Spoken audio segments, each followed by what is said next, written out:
Aloha, welcome to the Hawaii Book and Music Festival, to this, what should be a quite extraordinary conversation between two very distinguished professors at UH Hawaiian, well, one in the Department of Religion, the author, and Lilikalā Kameʻelehiwa in the School of Hawaiian Knowledge.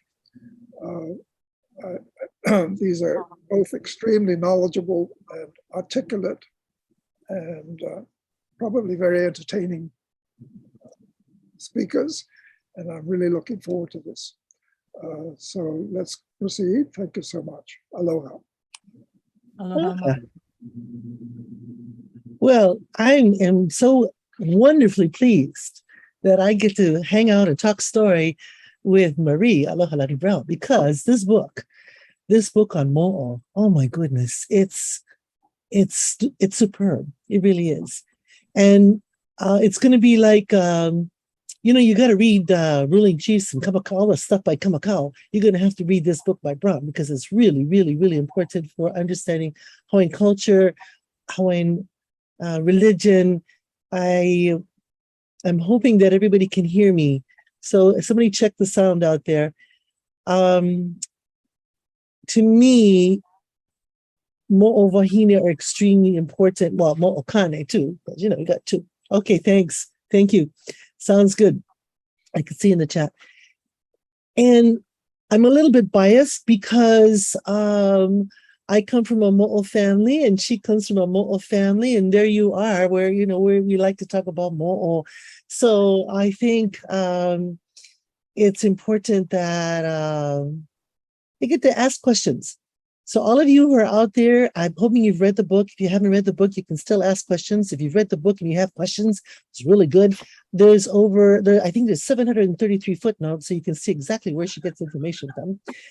And I'm a historian, and we thrive on footnotes. You can't have a book without footnotes. So I just want to tell you that it's really, very important. Now, I don't want to take up all the time talking. We're going to have a conversation, but Alohalani, tell us why you wrote the book. Oh, Lilikalā, it's because I didn't have enough knowledge about Mo'o growing up, and having a Mo'o aumakua, I was curious about all of ka poʻe Mo'o. And so I started researching them when I was doing my BA in Olelo, Hawaii. And then I decided to make them the topic of my MA thesis in Olelo, Hawaii. And so that started my journey. Mm-hmm. And the more I researched, the more I realized just how complex the beliefs and practices around Mo'o are. And, any given story, let's say most famously, the Hi'iaki Poliopele epic by, let's say, Ho'oulumahiehie. I counted all the Mo'o in there, and then I counted all the Mo'o that appear in Moses Manu's Kiao Mele Mele. And both of them had about 40 or 50, and many of them overlapped. Mm-hmm. And as my research progressed, I realized that there were hundreds of them. Mm-hmm. And so that was fun. Yeah. And then I started, I had heard somewhere I had heard someone assert that Mo'o are all female. And my research disproves that. Mm-hmm. And so then I started, keeping my list, and which are alphabetically, right? Yeah. And saying, okay, well, how many are female? How many are male? How many changed gender according to the Mo'olelo? So that was fun. That was fun. Well, okay, good. Being curious because it's I want to know, how did you find out that the Mo'o was your aumakua? Oh, well, okay. So my great-grandmother, she was with us until I was 17. So definitely got a chance to get to know her. One day, my auntie had a dream while she was expecting, and she dreamt that she was swallowing a glass of milk. And as she swallowed the milk, it turned into Mo'o inside of her throat, and they started filling her.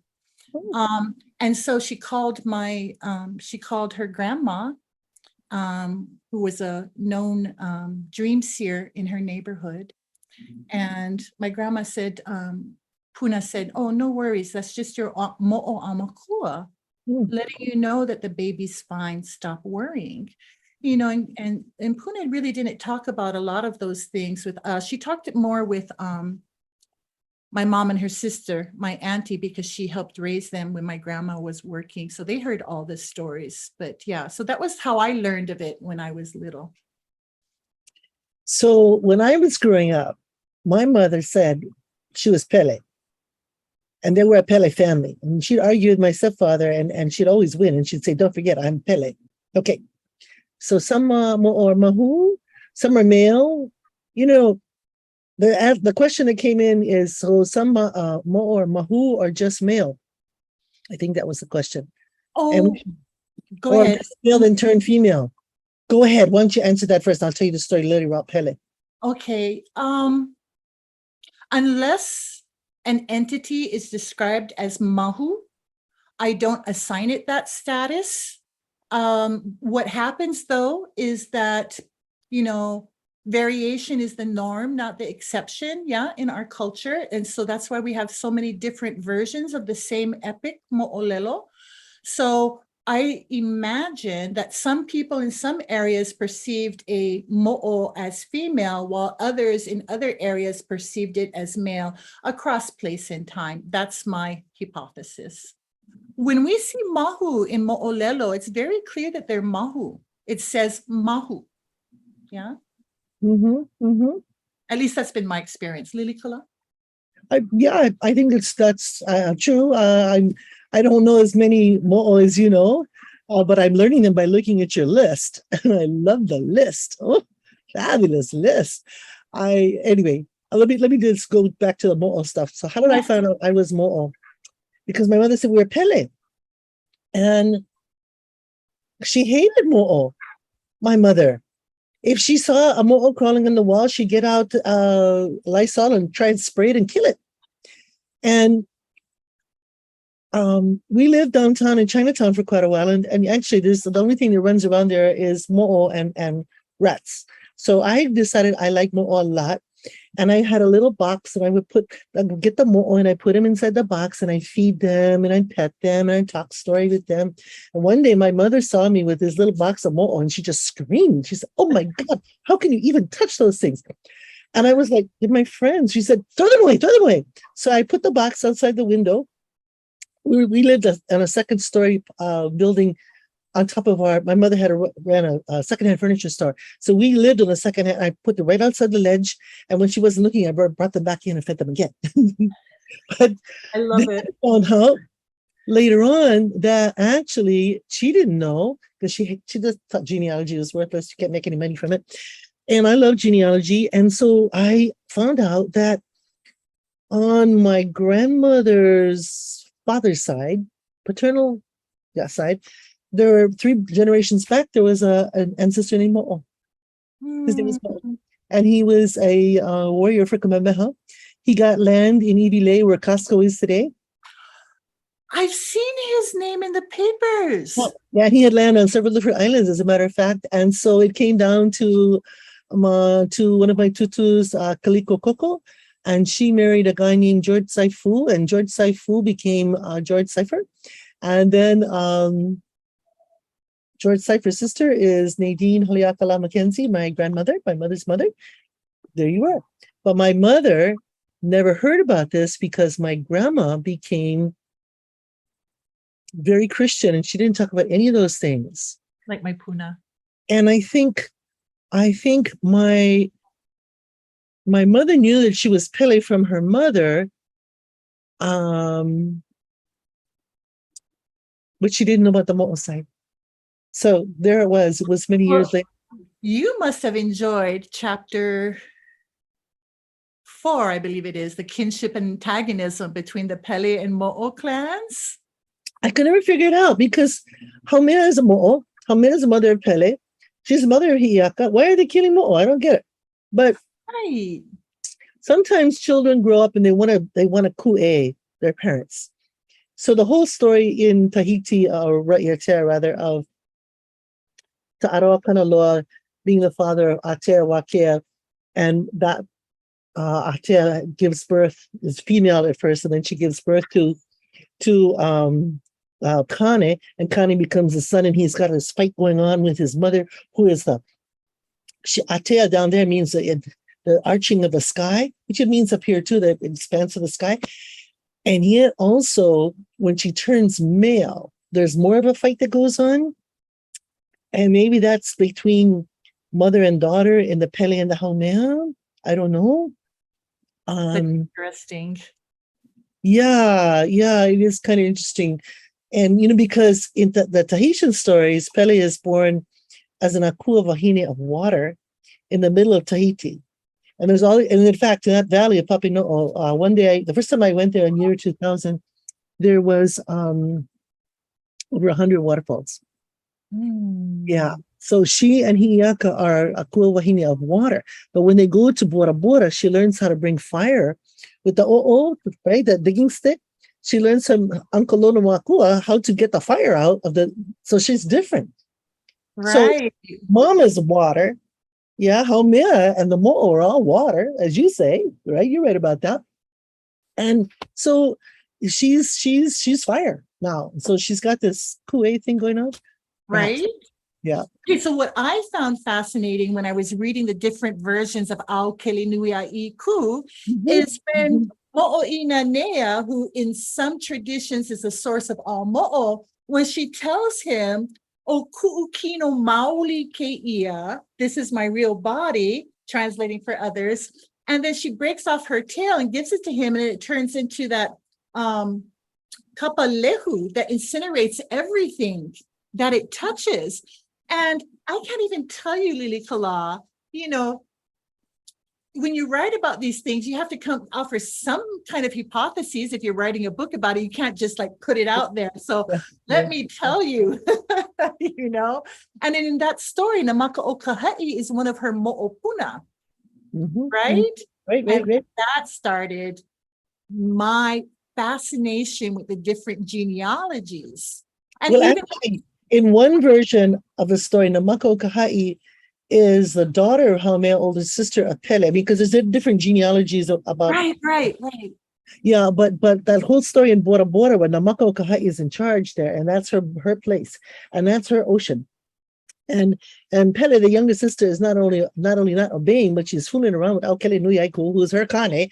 Although, sisters, there shouldn't fight over when he comes back from fishing and he's all scratched up, but he doesn't have any fish, and she tells him, there's only two fish who bite in the sea, the shark and the eel, and you have neither. I know what you've been doing. I love it, Well, there's one version where she says, look, your body belongs to you, but your skin belongs to me. I don't want to say any more marks. Yeah. But it's like Mo'o. It's such a Mo'o, kind of, anyway. And I don't know why there's that fight going on, especially it's not really Pele, it's really Hi'iaka, right? And so maybe she's establishing herself.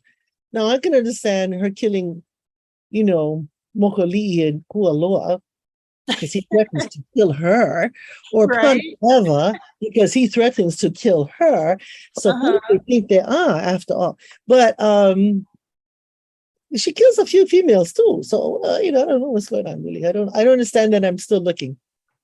Right. And so what I enjoyed about, looking through the different versions of the Hi'iaka epic is that if you read closely, as you well know, you can find clues, because some Mo'o, like Pilia Mo'o and Kua Mo'o, they say, oh, that's our Mo'opuna. They're looking at Hi'iaka. So that's a kinship, right? And then they said, you left us, you went to the warm place, and you left us here in this river.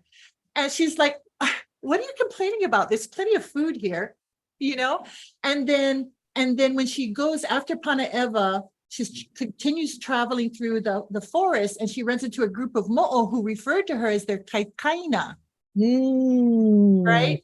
And so there it is. Even in the stories in which Mo'o are unliked and depicted badly, even then there's acknowledgements of genealogy, which is why, did you enjoy my dedication? I have to read this to everybody because this is my sense of humor.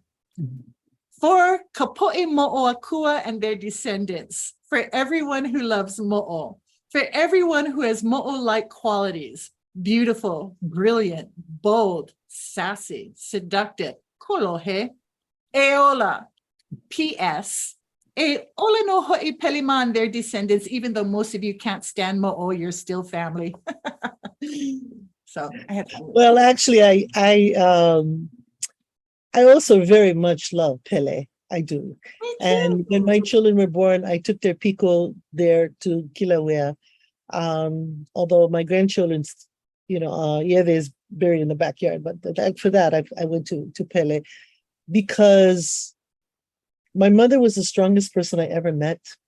And she always said she was Pele. So I don't see why we have to have one or the other. Let's have all. No, both. Why not? And we'll just have a truce after all. Yeah. And I think my mo'o tutu was calling to me, and that's why I was taking care of those little mo'o. And I mean, we had no toys. We had no money. My mother was not going to spend money on toys. And so, what do you, and we're going to have pets. Come on, you're going to feed pets, right? Yeah, but that's a very ancestral thing. Taking care of mo'o is, yeah.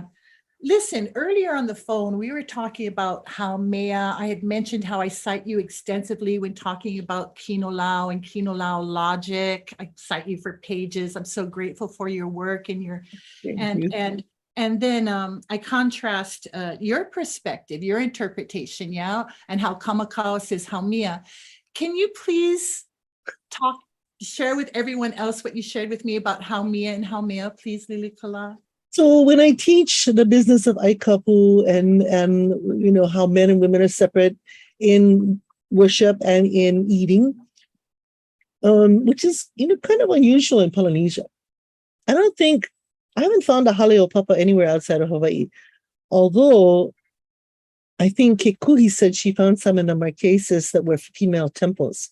I don't know if they're called haleo papa, but female. We can search that out, and it's fun. And they also have birthing places. They have birthing heiau, as does the Tuamotu's marae, actually, what they call them. Okay, but as I'm explaining this to my students, I go, okay, so we see that men do the cooking and men are sacrificed because food is la'a, men are la'a, they're sacred, but la'a also means reserved for sacrifice. And in my story, when I tell the story about Papa and Wakea, when he tells her this story, I say, this is not what anybody else says. Just Lilikalā is thinking that, I can imagine Papa saying, wait a minute, you mean from now and forevermore, I give up eating 4 different kinds of foods. Men do all the cooking and only men get sacrificed? Sounds like a good deal, Okay, but that's la'a, reserved for sacrifice, because they're sacred. You're not going to sacrifice something that's not sacred, right? But Haumea, as a word meaning defiling, I think I've only seen it in the Bible. And I have not seen it as a cognate for defiling anywhere else in Polynesia. So what if Haumea is like la'a? What if Haumea is like Haumeaia, reserved for Haumea? So women, obviously, you don't want to sacrifice women to a male god. What would he do with that? And he's the one who's afraid of menstrual blood. But it's when women have menstrual blood that we all go to the haleo papa together. And when women live in the same house or close in the same village, oftentimes they have their monthly courses at the same time. And so they go to the temple together, which makes perfect sense because that's when you're really in tune with the female Akua. So that's what I think. Maybe Haumea is a new term meaning defiling when it used to mean reserved for Haumea. Exactly. And we do know that Kamakau, as someone who became a staunch Christian, definitely had his own interpretations. And this is why I cite you extensively in my book, because I find your interpretation persuasive. And we are the Hawaiians of today, just like Kamakau and John Papa'i'i were the Hawaiians of yesterday. And just like them, as you said in the phone, we have the right, it's our kuleana, to continue Mhm. contemplating and philosophizing about our Akua. Especially women, because missionaries didn't want women to write or to come out and say anything in the newspaper. All of that, that whole oppressive thing really comes out of the West. I don't see it so much in Hawaiian culture. So here we are speaking now. I was 23 years old, 22 years old when I had my son, Na'aleni, and one of the names that came was Paliku. I didn't know what Paliku meant. I didn't know that Paliku is a genealogy. I knew nothing about Paliku, but there's the cliffs of Paliku behind me. Na'aleni took this photo of Hokulea at Kualoa with the cliffs of Paliku. And it was 20 years later, at least, when I found out, well, maybe not that long. Yeah, not that long. 20 years. Yeah, it was 20 years later when I found out that Paliku was a genealogy and it was for Haumea. And then I found out how it comes down to the Pele and how, I'm a Haumea. We're Haumea. So, Yes. and this is an Oahu thing where the women rise up to be Akua Wahine, Ahumeʻinuiākea, and Akameha Ikana, and Kuho'one'enu, and all of those very powerful female Akua Wahine that you usually see males taking that section. So that's an Oahu thing, and I've never seen it as important anywhere else except in Hawaii, because now then we have Haleo Papa connected to all of these luakinis, right? And then they even have, I found out one day, I started waking up every morning with the word Waihau. I didn't know what Waihau meant. I'd seen it, I guess, in a list of temples, but Waihau. Finally, I went in to Ulukau and I started looking it up. And I was like, oh, this is a heiau for Mo'o Wahine. Or maybe Mo'o Kane too, I'm not sure. But lots of Mo'o Wahine like Kane Ku'ana. And you talk about Kane Ku'ana in the book. I was like, yes. That's why Oahu chiefesses carry the name Kane. There's all these Oahu chiefesses with the name Kane because of Kane Ku'ana, because she's so important on Oahu, like Haumea. And so, anyway, I think it's fun. But I want you to talk about What? At the beginning of the book, maybe about page 100 or something. How many pages in your book, by the way? Including the extensive footnotes and works cited? Yes. 253. 253? Oh, no. Okay, I thought there was much more than that. I thought there was 1,000 pages, because that's what it looks like on the manuscript you sent me. Okay, but so it's not a page 100. It's early. When you were talking about how you do your research and how not all Hawaiian language newspapers are online, and what you do to go find the ones that are not. Can you talk about that, please? Yes. So when I started attending the University of Hawaii, Mānoa, there was Ulukau, and then they didn't have as much newspapers as Papakilo database does now. And so I spent a lot of time looking at microfilms. And so along the way, I developed my own methodology. I really didn't have anyone teach me. It wasn't until I met Noinoi K. Silva, and we kind of nerded out together, that I started using a 3-column document to type out my findings, because that method is really very helpful. But in any case, I was just on my own. And so I thought, okay, well, systematic. And so, there's this search option on Papakilo. Let's talk about Papakilo. And so you can put in Mo'o there. And then for Mo'o, there came about 8,400 hits. And so I went through each of those. And, some of these Mo'o were hyphenated for Mo'o Lelo. Some were referred to the little Mo'o Aina, the Aina. And so, but I went through all of them to see what I could find. And then I realized that a lot of times names were spelt differently, or the newspapers weren't clear. So you had to do extra research. And along the way, I also got very curious about how our ancestors spoke of Moʻolelo and Ka'ao, because of course, in some stories where Mo'o appeared, they would say, you know, he Moʻolelo keia no, there's a story about, or sometimes it'd be Ka'ao. So then I started researching Ka'ao, and that was 9,000 hits. And I went through all of those. But for Mo'olelo, there's over 70,000, and I'm not going to be done with that anytime soon. But I completed the ones of the Ka'ao and realized, because people have often dismissed our stories, dismissed them as being just stories, right? But as you know, stories are archives of Ike Kupuna. So that was very important for me to be meticulous. And so that's how that started. And then what else? Then I started researching the names. Then I started researching other archives because then you found newspapers that weren't online. Can you talk about that? Oh, yes. Okay. Well, the newspaper is now online. It's Kana'i Aupuni. When I was researching several years ago, it wasn't online yet. The issues of that newspaper are held in Kawaiaha'o Church archives. And the interesting thing for me was when you look at the union list of newspapers in Hawaii, Kawaiaha'o and the newspapers don't show up. And you go to another finding aid that I forget the name, but it's about the different archives or holdings in Hawaii.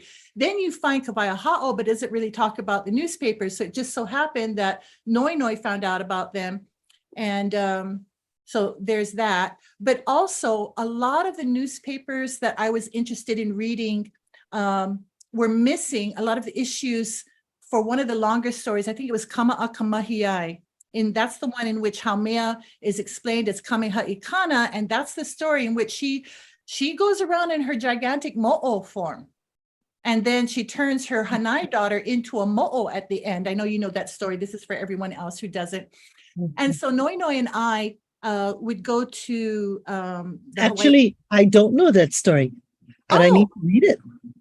That's I love, because I will share it with things you. that I don't know. And I was like, oh, I need to do more work. But you know, it's like, how much work can we do in one lifetime? No, seriously. No, so look at this. So we took pictures of 300 pages of newspapers. And let me tell you what I learned about the newspaper that we were looking at, okay? 300 pictures. Anyone who knows cameras knows that when you save the pictures, it's saved with image, IMG, and a number. So you have to go back and redo all of those with the name of the date and things like that, and the newspaper page. Well, this particular newspaper, and oh my God, I'm having a blank right now, forgive me. But in any case, it was bound. And so there was the curved bits. You have to take pictures of that. You don't want to like get it home and then can't read the last parts, right? So I took pictures of that. And then this newspaper, whose name I still can't remember, they would repeat dates across several weeks and then repeat page numbers. So when I finally went back to transcribe the photos as newspaper dates, it took me years. And now Noinoi and I have worked together to transcribe it, which is how I learned about her 3-column method. First column Hawaiian, each brilliant. She's so brilliant. She is. And then and then each table has one paragraph. And then in the next one, she doesn't translate. So that she keeps that blank, and she keeps words that are new to her. This is inspirational for me. Yeah. And it's a reminder that you cannot know all the words in any language. No one does. So, and then the last column is where she has the dates and newspaper page, and she keeps following that. So she transcribed the first 2 parts of this story, which then Kama'akamahiai starts at the story of Kama'akamahiai, then it proceeds with his daughter, Kuhelilani, and then it ends with her son, Keaka'oku. So it's kind of like a 3-part story, and it's amazing. And so I transcribed the last story, and we still need to decide what we're going to do with that. But there it is, a lot of work. And so this is the first time in my academic, in my imina'awao, in my search for knowledge, that I saw Haumea in a story with the Mo'o form. That was the first time for me. And in both versions, she has a Mo'o form. There's one by Ho'oulumahihi and there's one by J.K. Kalilinoi, yeah. Well, in any case, that was a revelation for me, because imagine that. Right. I guess I knew her as a mo'o because of how Wahine, referencing back to her. Haumea Wahine. You know, Laumiha is a mo'o. There's Kalihilihi o Laumiha in the story by Poʻe, because that's where the battle takes place with Kumuhonua and Kalihilihi o Laumiha. And when I went to look up Laumiha, of course, in the dictionary, in the Pukui, I didn't find Laumiha. So I said, And then I just knew she was a mo'o. But okay, I started telling this story to my granddaughter. And every time we would talk about part of the story, I would have she and Jenny Estrella's daughter, Alora, draw, because we were homeschooling for 3 years. And they drew mo'o. To them, Laumiha was mo'o. Oh, isn't it amazing how our ancestors guide us and inspire us? We talked about that earlier on the phone as well, how you would find things, how I find things. It's like they're there, and then you have the inspirations, and you feel it in your na'au that is the way to understand it. Like when I was pregnant with Na'alehu and the name Paliku came to me, I didn't know, but I knew enough that if a name comes when you're pregnant, you're supposed to use the name. He has 5 names. Okay, but he does Paliku documentaries because that's his name. Okay, why? That's our genealogy. That's what it is. And so, we just got a question in from Aloha Pau'ole in the chat, who says, since my father's parents and grandparents died when he was young, and he was Hanai, he never knew who his Aumakua were. We know his genealogy. Is there a way to find out who our Aumakua are? His family is from the Maui line and also from Ke'eaumoku family. Could you describe the Mo'o is a lizard or water dragon or snake? So why don't you describe the Mo'o, and then I'll talk about how you find out your Aumakua. Yes, thank you. I was hoping you would do that. Mo'o are described differently depending on the mo'o and the story. Some mo'o have long, it seems like flexible necks like eels' bodies, and the necks, the heads go straight up and then come straight down. Other mo'o have long tails, but they're not snakes, they are reptilian. But the descriptions differ. They have different colors. Some mo'o in their human forms have hair like limu. Yeah, like ao limu. Yeah. One of the things about mo'o when they're in their human form that we see often in mo'olelo, these explanations that say, even though she was a human, somebody who had powers, a seer or another deity, could identify them. And then it was explained that even in their human forms, they have something of their watery nature that makes their faces somehow odd.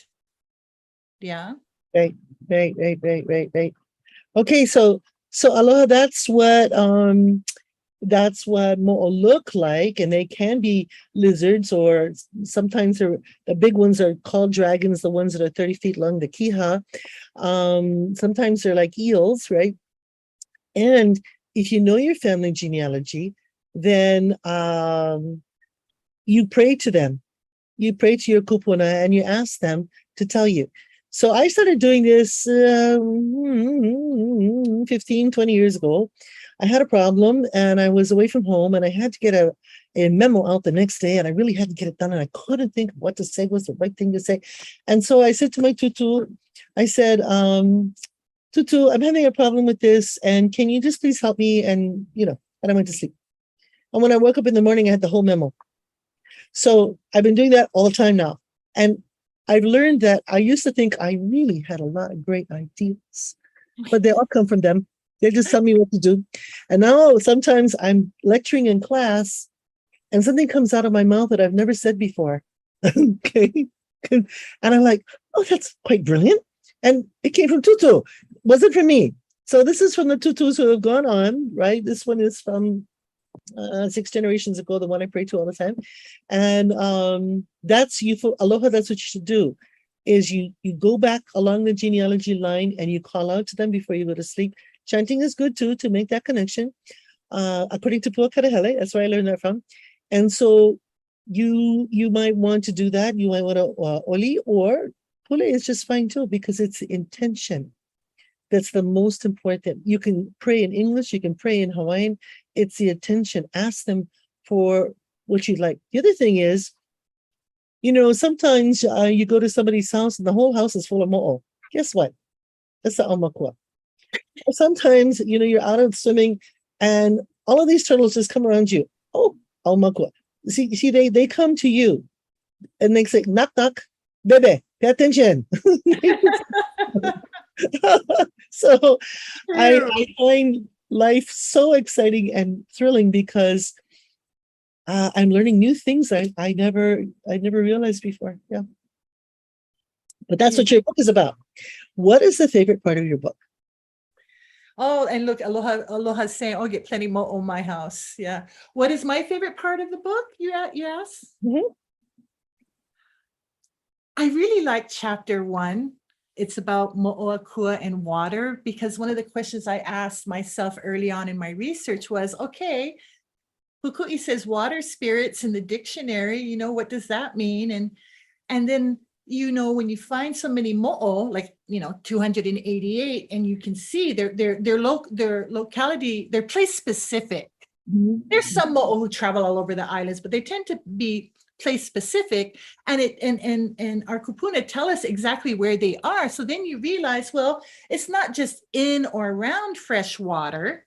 It's also damp places like rainforest, and then like Kane'ewa, they become guardians of that to ensure that the forest remains viable, that the water cycle happens. And no wonder they're close to Kane, because water cycle, Kane, fresh water falling from the sky, the mo'o taking care of that. And so then I thought, well, I need to learn more about the properties of water. And, water, speaking in English, it's H2O, it's general, right? It's liquid. But in Hawaiian, as you well know, Y is very specific. There's Y for freshwater, kai for seawater, and then Waikai is one of the words for brackish water, right? And so then I was like, oh my God, this is fantastic. So I'm going to read you a short paragraph, you folks. Okay. Life as we know it would be impossible without water. We could survive weeks without food, but only a few days without water. We are composed largely of water. It is the base element of our reproductive fluids, and our offspring begin their existence surrounded by water in the form of amniotic fluid in their mother's womb. Mm-hmm. Everything we need to survive in one way or another also depends on water. Given that water is, as Merce Iliade puts it, fons e origo, the source of all possible existence, it is unsurprising that peoples across place and time have ascribed religious significance to water and developed water symbolism. But there is more to water symbolism than the fact that water is the source and origin of all life. Water's material attributes are fascinating. So we should also consider its many different qualities. Water is a shapeshifter. In its pure state, water is a colorless, transparent, odorless, tasteless liquid. It is a substance that has no fixed shape, a liquid that occupies space and has weight, but is not easily grasped. Sounds like a mo'o, right? Water affects nearly everything it touches. Water is able to dissolve many other substances. A drop of water quickly disappears either by evaporation or absorption, but the constant drip of individual water drops can wear a hole in stone. With the passage of time, streams and rivers can carve paths through soil and hew deep valleys out of mountains. When water evaporates, it loses moisture and becomes vapor. When water vapor condenses, it forms clouds, rain, fog, mist, and dew. In the right conditions, Rain refracts and disperses sunlight to create rainbows. Frozen water vapor and rain becomes snow and hail. And there you have it. When you look at chapter 3, which is Kinolau specific to individual mo'o, you see Kalana Mainu'u has a ahu, a cloak that is called the ahu hau. And when she flicks it, she can cause snow and cold. And then you see Mo'inanea has the power to command clouds. You see other mo'o that have rainbow kinolau forms. So it was just fascinating to discover. And so that's kind of my favorite part of the book, because it lays it out to everyone, talking about also the vale that mo'o emit, kind of like, the slime. Yeah. Like at the beginning of the Kumalipo, the vale in the first one of the Kumalipo, right? Yeah. Well, anyway, that's my favorite. But when you were reading the book, was there anything that particularly that stuck out for you? Oh, I just wanted to go back and read everything over and over again. I really, really like the list of all the mo'o. I was a Moloka'i one time, and there was a person there who told me that Hina was a mo'o, which makes perfect sense. I've heard that. Well, she's not in your list, so I just thought, okay, I better check that out with you.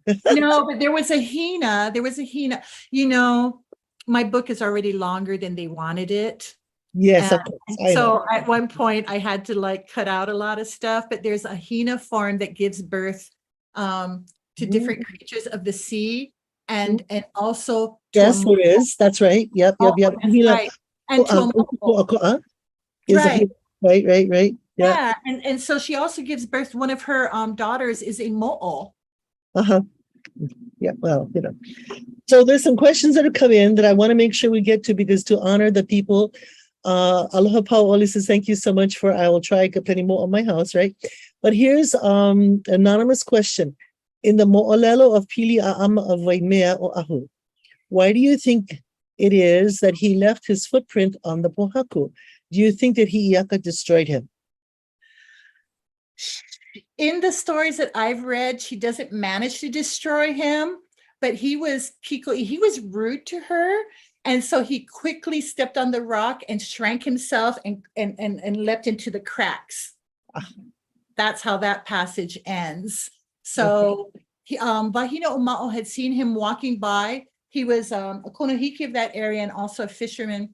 And he had o'opu and she got the ono. Wahine O'Ma'o got the ono for that. And she's like, oh, I want some. And he was really rude.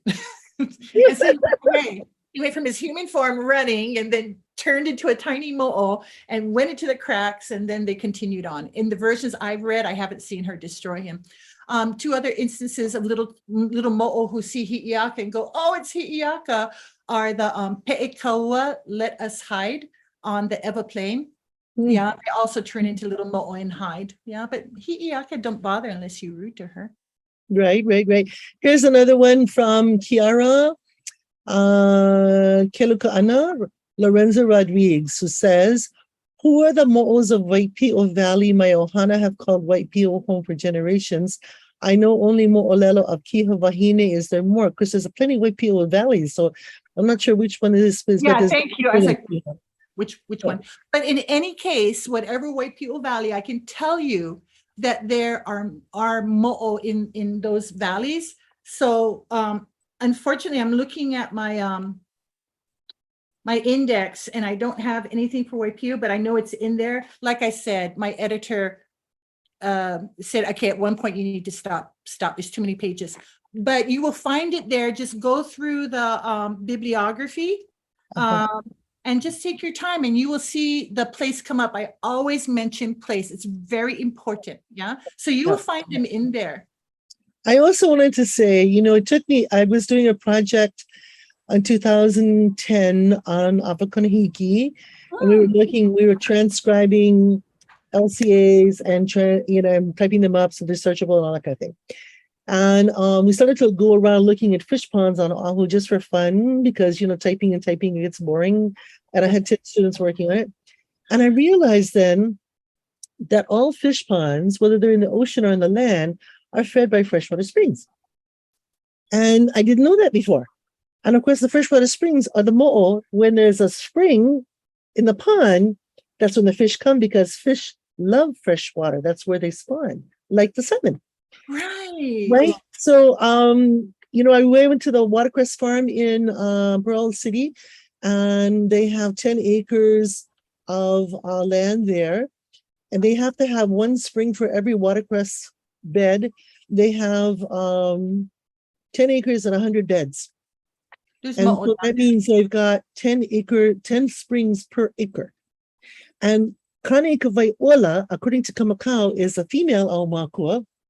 So if she's going to be associated with water, she must be a mo'o, Kameʻelehiwa. That would make With a sense. spring. It follows. And Kane goes making those springs everywhere so that the mo'o wahine can come out and feed people and help them. And, Well, see, that's what my book also offers in an alternative perspective. A lot of people know about Mo'o because of the Hi'iaka epic, but that's a Pele-centric view, and it's not wrong. It's a Pele-centric. If you look at Pane'ewa protecting the forest, well, he's upset because the lava flows come and harm the forest and the water that's there. He's a protector. Mo'o are water protectors, and they're grouchy. There's a question here, Tom Hola. yes. In your book, do you talk about the mo'o in the pond of Moku'ula in Lahaina? Yes, I do. Yes. Yeah, I Yes, saw that. you That did. was good. And Yes, then there's also from Mary Olson. She said, my great-grandmother Lizzie Sumner wrote a song called Eleile about a swimming hole in the back of Waihe'e Valley on Maui. It was called Eleile for the mo'o that lived there. Have you heard this song? And Lizzie actually wrote it as Mele'ino o Ka'iolani. And if the tea leaf is tossed in the pond and is drawn down, best to stay out of the pond or you'll be drawn into the depths. And of course, that's true for Sacred Falls too. That's what I learned when I was growing up. That was, yeah. in here. I'm almost out of time. Oh my goodness. I know. Oh my goodness. Yeah. We have 7 more minutes. Oh, this is so much fun. It is fun. But folks, you got to read this book. And if they cut out anything from your appendix about the list, because I haven't actually seen the printed book. I have what you sent me before it got printed. And it's good because then I can see it because, I don't have good eyes. So I just had eye surgery. I can see a lot better now. But before I couldn't hardly see anything and I had to blow it up, which is why probably I thought it was 1,000 pages because I blew it up. So big. Well, I had so much fun. Thank you so much. You have to keep writing about this. I think it's wonderful that you're teaching students this genre, but also teaching them how to do that research, how to take the picture, how to look for things that are not easily available. And your translations are fabulous. Really, really good translations. I mean, thank you. That's a skill. So, I know Noi teaches it. I think perhaps she doesn't even like doing translation, but you're good at it and you should teach translation. It's really good. Thank you. Thank you so much. I would just like to tell everyone, Lilikalā, where they can get this book. Yes, University of Hawaii Press has a website. You can order it directly from them. They're based in Oahu, so it won't take long. You definitely want to support a nonprofit organization like the University of Hawaii Press that enables Hawaiian scholars like me and others to share our knowledge with our community and the wider world. Yeah. And so, thank you so much, everyone. Someone put in a link, Hawaii Book and Music Festival. Roger put in a link to the Hawaii Press. Yeah. So thank you so much. Lilikalā, aloha nui. I hope we can meet sooner or later in person after, Oh, the semester is going crazy right now. So at the end of the semester, we'll do something. Okay. I promise. Yeah, sooner or later. I see your son all the time though. Okay. Roger, thank you for making this happen. You're wonderful. Thank you. That was a pretty amazing display of knowledge. I think you should continue the dialogue for months. No, seriously, you should have a really long series of discussions because it's obviously from the chat, we rarely get that many questions. Oh, really? Yes. So you hit a nerve. Anyway, thank you so much. It was really otherworldly, to put it mildly, and I much enjoyed it. And thank you again for taking this on. Aloha. Aloha Aloha, to all of you. everyone. We'll be Aloha. signing out now. Aloha. One more message Oh, yes. which I have to deliver, which is we do hope to be in person in 2023. It takes a lot of funding, and so we're having a fundraiser on January the 26th. I would urge you to put that in your calendar, and I will remind everyone several times over the next month, but I hope to see you there. Yes, Mahalo. I hope to receive that reminder in my email, and I will share it with my social networks, Roger. Thank you so much. Same to me too. Yep. Yeah. I'll send it around. Aloha nui. Aloha. I'm signing out. Aloha no. Okay, aloha kako.